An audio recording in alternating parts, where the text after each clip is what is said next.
One. Hi again, everybody, and welcome to this edition of First Person, sponsored as always by the Precision Strip Company in Minster, Ohio. A great record of service to the Auglaize County community and a great place to work. They're always looking for good people, a great place to start or finish a career. They may be looking for you. Again, the Precision Strip Company in Minster sponsors the First Person here on PressProsMagazine.com. Last week with Tim Boeckman, we talked about teams that might make the playoffs. This week we're going to talk about teams that have made the playoffs in first round games on Friday and Saturday night. And for those of you who are unaware, Tim was the coach at St. Henry High School for I don't know how many years. I just know this: you won 4 state titles. And we've never talked about that very much. I'm going to give you a chance right now. That had to have been an exciting time for you. It's very exciting. And the one thing that I think a lot of people don't realize, these teams that get to the playoffs, is all those extra weeks of practice and extra days. And it makes those teams that much better in the next year to come. And that's a big plus for all these teams that go to the playoffs and advance on. The 4 titles for the best days of your life? It was pretty exciting. There's no doubt about that. All right, that's enough about nostalgia. Let's talk about the here and now. First of all, we got 9 teams in the area that made it in Division 6 and 7 principally. We're going to talk about here today. And of course, Troy in Division 2 and Milton Union in Division 4. But let's talk about those Division 7 games on Saturday night, starting with a team that we talked briefly about last week. I saw New Bremen play on Friday night. They play New Miami. Didn't play very well on Friday night, but they got the 8th seed, and the 8th seed always gets the number 1 seed. You saw New Miami about a month ago. Specifically, you went down there just to see if somebody played them, what they look like. What'd you see? I'll tell you what, they're a big, strong, power football team. Double tight ends, they'll use a wing, T backfield, they'll break that T up a little bit. They're just going to run the ball, and they have an outstanding quarterback who likes to keep the ball, play action pass, but they're just in it. The thing I was really impressed with them when I saw them play that night, they do hit, and they do get after it. It reminded me of some teams. New Bremen's going to have their hands full going down to New Miami. There's no doubt in my mind. Tell me about the strength of schedule, though. That's everybody that I've talked to since Friday night. Since week 10 have said, yeah, but they're 10-0 or 9-1 against whom? Exactly. That's the thing you just don't know about. But I said again, the thing I was impressed with was the way those kids played. They played hard, they played physical, and it's going to be a tough matchup for New Bremen. And New Bremen, they have to travel down there. You've got the volleyball situation also going on this weekend with New Bremen. So there's a lot of different things, involved in playing on a Saturday night. It's a little bit different, but it's going to be an excellent football game. There's no doubt about that. One thing that struck me, and I saw them play Minster Friday night, they didn't play well. They got beat by 6 scores, but they've got to come out and play confidently. Yes. They've got, from the get-go, they've got to come out and play like they belong, like they're there, and they've got some talent. They have Mitchell Hayes is obviously a playmaker at quarterback, and they've got some good kids around him. Kudos to Chris Schmidt to finish 7-3, and you can't go 7-3 in the MAC without having something going for you. So congratulations to New Bremen, and best of luck to them on Friday night. Let's also talk, or Saturday night. Let's also talk about Marion Local. Marion Local got Mississinawa, and Mississinawa had the best year they've had since Curtis Enos. 7-3 against 8-2, but we all know that Marion opened some eyes late in the season, and particularly Friday night when they shut out Coldwater. Yes, Marion, Tim's got them where he wanted them right now. They just we've talked about it, they just keep getting better and better as the year progresses, and I think they're pretty healthy. They have an outstanding running game. Mullenkamp at quarterback throws the ball efficient enough, and that's all Tim asked him to do, is be efficient, and he's done that. And they've kind of put things together, and that's a team to reckon with in Division 7. I don't know about you, but I'm kind of tired of hearing people say, hey, there is nobody in their region, and that's Region 24. That's Region 24. There's nobody in their region that can compete with them, or actually it's Region 28. 28. It's 28. Yes. That's going to compete with them in Fort Laramie. That's pretty much disregarding the rest of the state. To me, I don't particularly buy that, because I think there's got to be some place on a given night that can come in and break your heart. You've been in that situation. You won it 4 times. Tell me what you think about people who say there's nobody out there. Well, it's a Marion stigma that a lot of people are talking about, but believe me, once whoever gets out of that region, and it's not going to be easy, because it looks like it's that Fort Laramie Marion collision. Of course, let's be realistic. But whoever gets through that region, and they're probably going to end up going north, and I'll tell you what, that's not easy up there. You're going to throw in Macomb, teams like that, and those teams play solid football, and it's never easy. Well, and even not to mention Central and Southern Ohio, where Yes. where the region is in Region Right. 28. That's what would be of some concern to me. Let's talk about the other team, and that's Fort Laramie. Again, people say it's going to come down to Fort Laramie if they play Marion Local for the state title in Division 7. That's awfully hard for me to chew. Again, I think that both of those teams are very good, but I think it's also motivation for a lot of other teams too. Well, there's no doubt about that. You mentioned Fort Laramie. There's a team that's veteran, they're seasoned, they were there last year, they got a taste of it, and they're not going to be an easy out. There's no doubt about that. The thing that probably Spencer may, if he's got a concern, might be their schedule down the stretch. Yeah. You know, they weren't tested down the stretch, and that's tough. That's very difficult, because once you get in the playoffs, the teams are all going to bring their A game, and you just got to hope that they can just get better and progress and see what Okay, happens. you've been in that situation before where if you're playing a weak schedule, can you simulate anything in practice? You know what that schedule's going to be like. Can you do anything in practice to prepare for this Saturday night? It's tough. It's very, very difficult, because the thing I found out when you get to the playoffs, you got to really be careful in practice, because kids are pretty fired up and they're pretty excited. Yeah.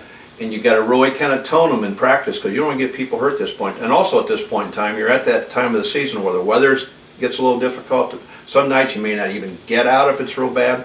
So you got to work in time. You got to cut your practice time down, and you just got to get your kids prepared. Week in and week out, I think the most important thing, and knowing Spencer over at Fort Laramie, he's prepared those kids the same every week, and just hope they got better and better in practice and in games, and I'm sure they've done that. Let's talk about Friday night now, the even division team, starting with Troy in Division 2. 8-2 on the year, a great win for them to finish the season. Pickle, that's a confidence builder, because you know those kids put it all together. You know, to beat Pickle the way they did, I think 35-9 or something like that. Playing a team, again, they don't know anything about. A 5-5 team out of Olentangy. All we know about them, I know a little bit about their coach, because he used to be up at Solon High School. But also they play a very, very tough schedule. I had somebody in Columbus tell me they're big, they're aggressive, they're physical. They'll come in here and give Troy as much as they want. My question to you is, how do you prepare for the unknown, for teams that you're unfamiliar with? Because that always haunted me as an athlete. If I knew something about somebody, it seemed a little easier than the unknown. You know, the thing about that is there's so much film out there, and I'm sure they probably had people on the road scouting Friday night. And we like to play the unknown sometimes, just to get out of your conference and play some different teams. But Olentangy is going to be a roll. That's going to be a roll. They're going to be a handful. That's going to be tough for them. Like, they're 5-5. You know, there's 4 Olentangy schools now, and all 4 of them got in this year. And this is the original Olentangy school, and I think in like the last 12 or 13 years they've added 3 other schools. Those kids all know how to play up there. They're very, very good. And you said the schedule was brutal. Yeah. Who they played, and they had a lot of close games on that schedule. That's going to be a tough challenge for Troy. But I'd also look at Troy. You know what Coach has done there. They had that early loss, which was Turpin, Yep. like 60-13 or something like that. Yep, hung 60 on them. You know, and that's tough as a coach. But you can see what he's done. He's gotten those kids. They overcome that loss. They didn't put their tail between their legs and say, "Oh, we're done." And they just seem to get better and better as the year went on. He's done a great job with them. They'll be prepared Friday night.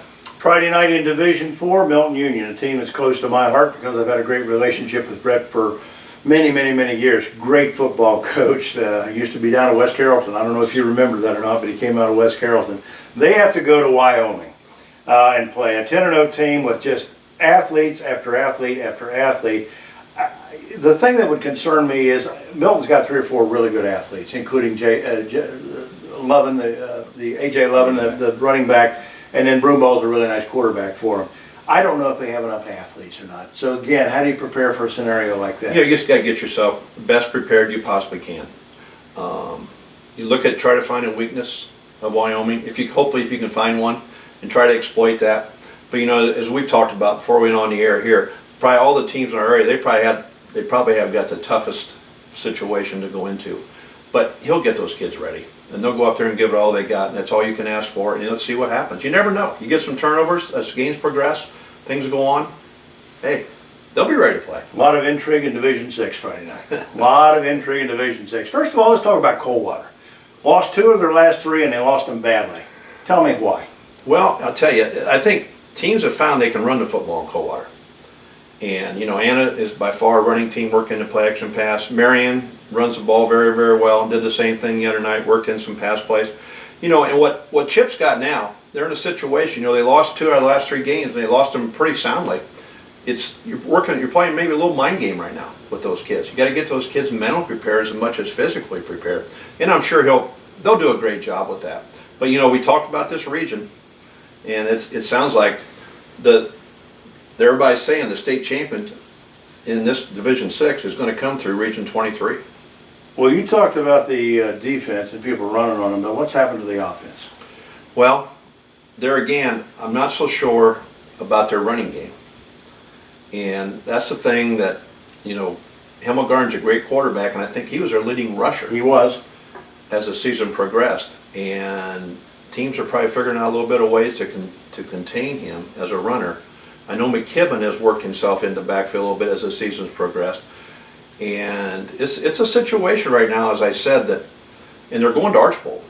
And that's not going to be easy going up there. Mm-hmm. That's a tough league up there. They're solid football, and I said right now I think the big thing there is getting themselves mentally prepared to play. You talk about mentally prepared to play. How about Minster and Anna on Friday night? That's a game by rights. Do you agree with me? That's a game by rights that you'd like to see in the regional final. You know, 2 teams that know each other very well, coached by 2 guys that know each other very well. They're both Urbana guys. I'm really impressed with Minster, and I saw them play Friday night. I saw them play 4 times this year. They're a team that looks to me like they can still get better and better and better. Great quarterback, great running back, big offensive line. Passing game is there with Reckerman down the field. They hit. They play with a little bit of recklessness out there. They go out there like, we got nothing to lose, we're here to play. And Anna, you talked about Hewell's Camp, you talked about Bart Bixler, their offensive line, the kind of year they have. And something that I didn't realize, everybody talks about their offense, they finished 2nd in team defense as well. What do you think about this game? I'll tell you what, this is one of those games that you mentioned. It's too bad it's not a regional Yeah, final. I know. Yeah. But that's the way it is. You know, and they didn't play during the year, correct? Right. So this is the first time these 2 teams have played, so there's no film to look at each other from the Recent film to look at each other. It's going to one of them games. It's going to come down. It's the old adage. We say it as coaches: turnovers, field position, your special teams that got to be solid, and it's going to be that team. There's going to be turnovers. The team that gets that break, they got to take advantage of it. And these games come down to that. I've seen each one of these teams also do this, reach deep in the bag. I saw Anna shockingly on the 2nd play of the game against Fort Recovery hit a bomb about 50 yards down the field to Cam Stewart, touchdown on the 2nd play of the game. That's not Anna football, but we can do it, and we showed you to do it. And of course, we have seen Garen Stokes do that at Minster for years and years and years. There's nothing he won't do in terms of offense to shake another team up. We get a game like this, or nothing you want to leave on the table. You got to have everything prepared, everything ready. Kids are going to be sky high. It's going to be a great crowd. It's fantastic night of football. And hey, whoever wins that one. The scary part after that is what they got left in the tank the next week. Whoever wins that big one first. Well, and this is why so many people say, and I hear this about that game. The winner of this game is your Division 6 winner. I'm not buying that. Not in Division 6. There's too many good teams up north, northwest, and northeast. Finally, a game that a lot of interest here in my community, because I live in Covington, are the Bucks on Friday night against Worthington Christian. Jeff Harding's team, one of your old players. And you know, a lot of people, and we mentioned this last week, are talking about Covington with a whole different attitude than what they used to. There's no question they've had their heartbreaks in the postseason. They've had great records over the years. All those years, 44, 45 wins in a row in the early 2000s, just to go to the first round of the playoffs and be disappointed. This is a team, and one of the MAC coaches that they played against said this week. They're happy-go-lucky. They got nothing to lose. They're going to go out there, play with high enthusiasm. They're going to hit. And another coach said they're the most physical team I saw play all year playing against Worthington Christian. Yeah, and Worthington Christian is a team, first time they've been in the playoffs. Jeff's been there now 3 years. Took this team to an 8-2 record this year. They have to travel. They're going to be out of their element in regards. It's you never know what's going to happen when you get off that bus and they get here. Have an outstanding quarterback in Lucas Harding, Jeff's son. Outstanding receiver in DJ Moore, who I feel is a big time football player and what I understand an excellent basketball player, only as a sophomore. Yeah. So, and the thing after watching it, I saw him play Dayton Christian. You got to wonder how physical they're going to be, how they're going to handle the situation and so forth. But I said, I really, really like what Covington's done. And that's going to be an interesting ball game. You know, here's a team that used to throw because they have to. You know, when Dave was here, they played the triple option. Dave Miller, triple option, they didn't throw it a lot. Now they throw it because they want to. Hey, here it is, baby, stop it. You know, we can go over your head with this. They've got great skill players. Their quarterback is really matured. They've got good running backs there, and they got a couple guys on defense that are going to smack you around a little bit and get your attention. And you know, it's like somebody said the other night, they play like they got nothing to lose. They do. You know, they've done a great job. This group's senior laden. Yep. You know, they played since That makes a majority huge of them difference. played it since they were sophomores. Yeah. And they've gotten better and better over the years. And I really like Covington. I like what they've done, and I'm just kind of intrigued because I know Jeff, know the type of player he is, and the different coaches he's played for. That team's going to be prepared, and they're not going to be intimidated. He's not going to let them be intimidated. So, but I don't know if they can play the physicality they're going to see here. If Boeckman says it, it's got to be true. That wraps up week one of the playoffs. Going to be a lot of fun this weekend. Got to be a great game someplace. Go out and see one for yourself. That wraps up this edition of First Person, again sponsored by the Precision Strip Company in Minster. A great place to either start or finish your career. Check them out online. The address scrolls across the bottom here, or give them a call. First Person sponsors on PressProsMagazine.com. Again, for Tim Boeckman and our sponsors, we thank you for your support of what we do each and every week on Press Pros. We'll see you again soon, probably about next week this time, with another edition of First Person.